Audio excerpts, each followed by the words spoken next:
J'ai déjà dit que les jugements de valeur de prescription reposent sur des jugements de valeur d'appréciation. Les jugements de valeur d'appréciation reposent à leur tour sur des jugements de fait. C'est de là qu'ils tiennent leur grande part d'objectivité.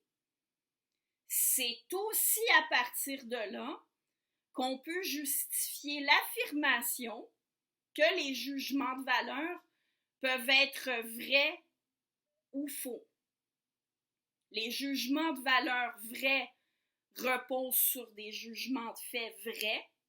Les jugements de valeur faux reposent sur des jugements de fait faux. On peut utiliser cet argument-là pour justifier le réalisme moral, c'est-à-dire l'affirmation qu'il y a une vérité objective en morale. À propos du réalisme moral, je vous invite, en complément à cette vidéo-ci, à écouter aussi celle où je défends le réalisme moral dans une série que j'ai faite sur un texte de Sokal et Bricmont que vous pouvez trouver en lien dans la description de cette capsule-ci. Reprenons l'exemple peu controversé de la cigarette. Pourquoi est-ce qu'il ne faut pas fumer? Parce que la cigarette est mauvaise pour la santé. Mais qu'est-ce qui permet d'affirmer qu'elle est mauvaise pour la santé? Rien d'autre qu'une série de faits. La cigarette a pour effet d'augmenter les risques de plusieurs maladies, des cancers, des difficultés respiratoires. En fait, si on se fie à ce qui est écrit sur les paquets de cigarettes, les effets de la cigarette sur le corps humain sont multiples et variés. Il n'y a pas grand-chose que la cigarette fait pas, hein? Alors, quand on parle des effets de la cigarette, mais on parle simplement de faits. C'est à partir de ces faits-là qu'on formule un jugement de valeur, que la cigarette est mauvaise pour la santé. Un jugement de valeur ne peut pas être formulé sans porter attention aux faits. D'ailleurs, à une certaine époque, on ne savait pas que la cigarette était mauvaise pour la santé. Et remarquez bien la formulation. Ce n'est pas qu'on ne considérait pas la cigarette comme mauvaise selon l'opinion subjective la plus partagée. Non, c'est bel et bien qu'on ne savait pas qu'elle était mauvaise pour la santé parce qu'on ignorait des faits sur la cigarette. C'est avec l'augmentation des connaissances factuelles qu'on peut porter des jugements de valeur de plus en plus vrais. Et les désaccords en ce qui concerne les valeurs, y compris en morale, reposent sur des désaccords au niveau des faits. Prenons un exemple que Sam Harris propose dans une conférence TED qu'il a faite. Imaginez un débat entre des adultes favorables aux punitions corporelles infligées aux enfants et des adultes qui y sont défavorables. Les uns et les autres vont argumenter en parlant des conséquences potentielles des punitions corporelles.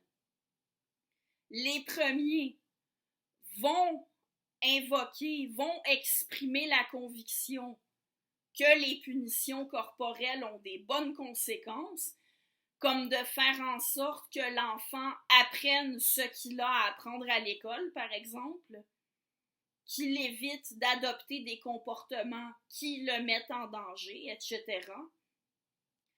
Les seconds vont exprimer la conviction que les conséquences des punitions corporelles sont mauvaises au contraire. Comment faire pour savoir qui a raison? Eh bien, la solution, c'est de vérifier les faits. Quelles sont, en réalité, les conséquences d'infliger des punitions corporelles aux enfants? Bien sûr que les gens peuvent avoir leur opinion, mais la vérité ne dépend pas de l'opinion des gens, elle dépend de la réalité.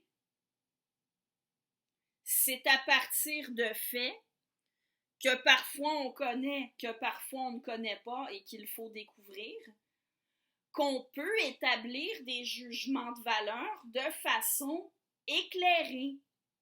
En l'occurrence, plus on connaît les conséquences des différentes façons d'agir,